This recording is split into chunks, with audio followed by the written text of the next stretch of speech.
Hey fellas. Y'all ever finish a project near October and think, oh my gosh, I can't wait to edit this video and post it online? Only to get 3 jobs at once, go through an intense crisis about the quality of your art, watch time pass by while you're working, rendering yourself completely unprepared for Hanukkah or Christmas, get sick 3 times in 3 months, and by the time the new year comes and you're still sick, you look at the calendar and it's f***ing January! Anyways, Kinger Action Figure Part 2. Let's get into it. Last we left off, Kinger was... Excuse me. Last we left off, Kinger was in the middle of being printed. I have since documented the process in some short-form videos, so I'm gonna speed through this footage to catch us up a bit. I removed the supports from this version of Kinger, sanded the body, covered him in wood filler, sanded the boy again, put super glue in the sockets to make them nice and tight, put his ass together, and, yeah. This ain't it, Chief. Not just because it doesn't look like the canon reveal of Kinger without his robe. I sculpted this before episode 7 came out, sue me. The mid-pieces are just too small to hold the boy's weight upright. No matter, making toys from scratch is going to involve some trial and error. I just gotta make some better body pieces. The second iteration involved making 3 ball and socket pieces that were thicker and, in theory, sturdier. While those were printing, I covered the pieces I was gonna for sure use with white gesso. Once the pieces were printed and supports removed, I assembled them again and, y'all can see earlier than I did that this ain't it, Chief. But me thinking that the bottom ball is just being weak, I just turned back to trusty old super glue. Once the new pieces were primed, I assembled them again and... nor. This ain't it. Around this time was when I decided that these arms weren't working either. This is something I'm going to need to work out for future toys and such, but these arms and hands are a little too heavy for the elbow hinges. So with all this in mind, it's time to go back into Rhino. Back in Rhino, I decided to go from ball and socket joints to hinge joints. The headpiece and the bottom are still going to be ball and sockets, but the middle is all hinges. The head's ball and socket is altered for elastics. The elastics are going to allow for strong ball and socket arms. The wrist is also adjusted with a new ball for arm stringage. I also made some other parts for another doll, which I'm going to talk about near the end of the video. While those were printing, I did some adjustments to the bottom piece since I wasn't in the mood to print them or the head a second time. I cut open the bottom and added a ring of epoxy sculpt to the bottom. That sounds repetitive. The epoxy will make the bottom heavier to counteract the weight of everything above it. I also drilled a hole through a shoulder socket for the stringable arms. I did adjust this in the file, but I'm not going to print the headpiece a second time when I can just adjust it manually. The hinge mechanism is already functioning 110% better than before, and that's because there's no dowel at the pivot point, but we'll get to that later. The arms and the additional pieces for a different doll are going to be printed in resin, and this is where I need to pause and talk about something. The average Joe isn't going to know this, but resin printing smells bad. And doing that indoors long term, it just isn't viable. So here's what I came up with. If I need to print anything in resin, I set up a small table outside, put a fume hood on it, put the resin printer in the fume hood, set up the anti-theft contraption that I came up with, plug it in, and I'm ready to start printing. It's a lot of work to get this all set up, but if it keeps the fam and I safe from the fumes, it's just what you gotta do. After printing and priming, there's some considerable differences between each iteration. While the earlier ones were flexible, they were just too floppy when it came to weight balance. The new arms allow for more flexibility with its cup and socket style mechanism, and I'm pretty pleased with the result. Since the pieces are all primed, it's time for paint. I mixed a custom wood tone matching Kinger's body to the best of my ability, And I applied it with a sponge?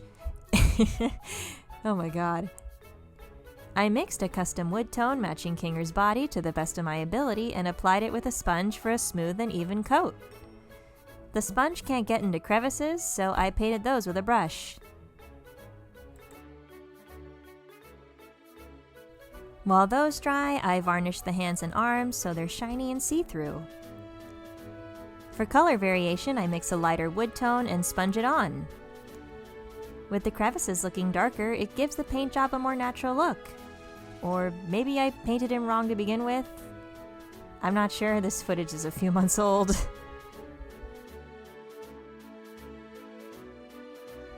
After that, it's time for the face-up. It starts with 2 simple balls of blue for the base of the eyes, then I gradually add dark blue to the ring of the eyes. A dark blue pupil is added to the center, while some light blues are added under the rim of the pupil. I use some darker blue to bring out some details in the eyes, and then using some white, I add some highlights and clean up the shaky edges of the iris. So this was a very spur-of-the-moment decision, but I used some light red and painted some veins around his eyes, and I think it really helps bring the eyes together with the body. Once those are dry, I painted on a few layers of varnish on the face and the body, preparing to move forward with assembly.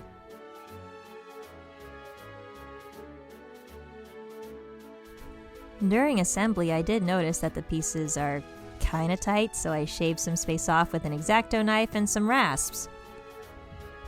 To finish off the hinge, I used some wooden dowels, and I was kinda getting impatient, so I started using my Dremel to cut the dowel while it was inside of Kinger, and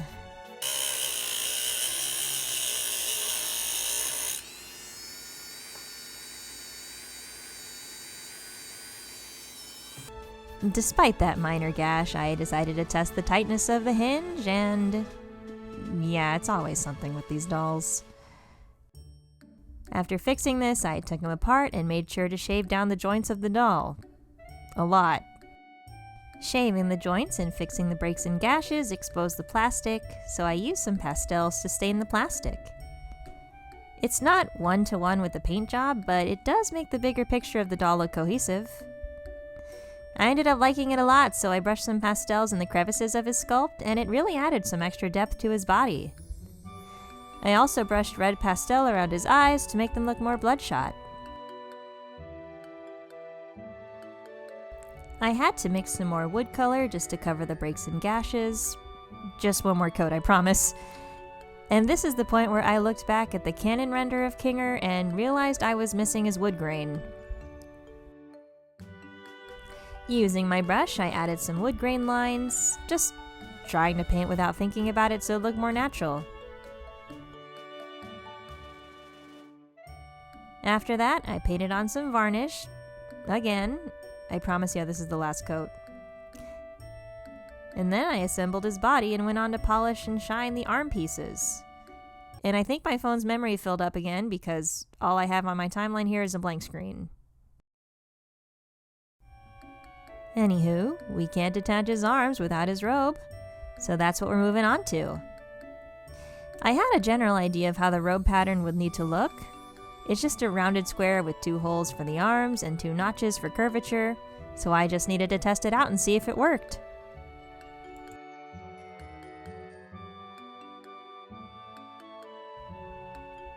The robe itself was simple enough, but what about the ring of fur?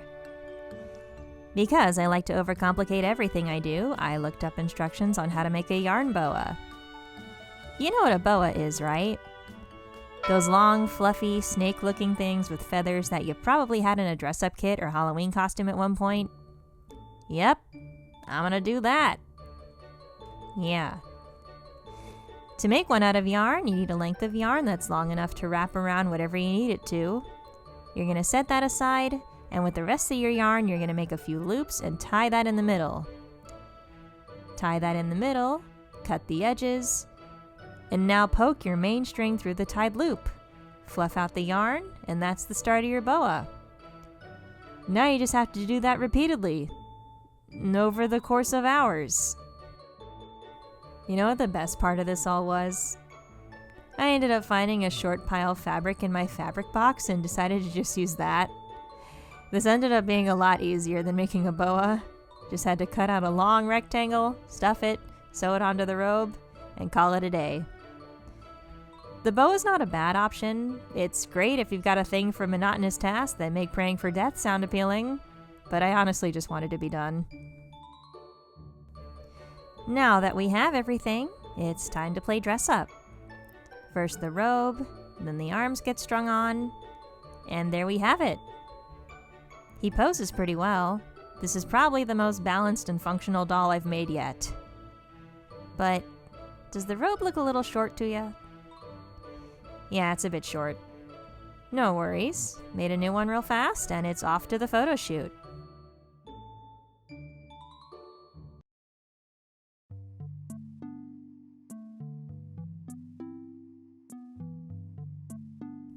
The photo shoot didn't exactly go as planned.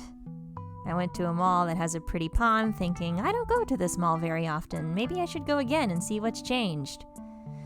Only to remember not long after why I don't go to that mall. Other than that, I did get some nice pictures.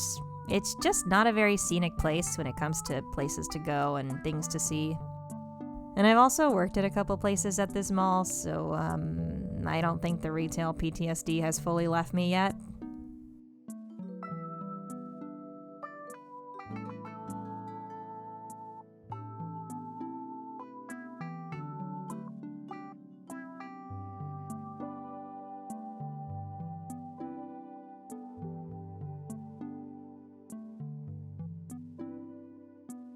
Some of you might be wondering where the video for this Ragatha doll is that you see in these photos.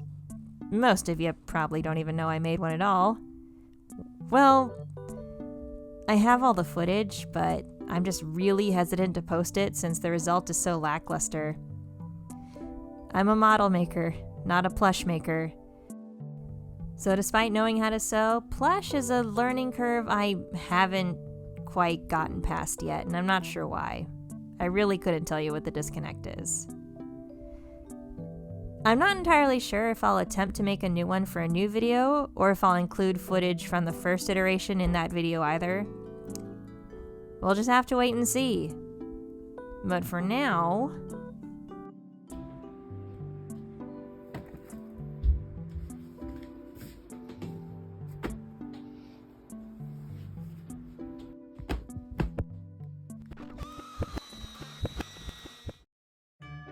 If you'd like to see more from me, my socials are linked below. I'm always drawing something, so check that out if you'd like. And if no one told you today, the world wouldn't be the same without you. Know that you're valued and you make my world a better place every day. Hope you've had a happy Hanukkah, Merry Christmas, Happy Kwanzaa, Happy Gregorian New Year, and Shalom everyone. Editing Kenders here. First things first, I didn't forget about Martin Luther King Jr. Day. The original voiceover was recorded before Martin Luther King Jr. Day, so happy Martin Luther King Jr. Day. Second of all, I know this video has taken forever to come out, and I'm kinda known for taking forever to do this kind of thing. I do want to make more content more regularly, and it honestly starts with believing in myself and managing my time better. And you know, I think I have some idea of how to do that now going forward. I've got more video ideas than I can count. I just gotta believe I can do them. I hope y'all stick around for that.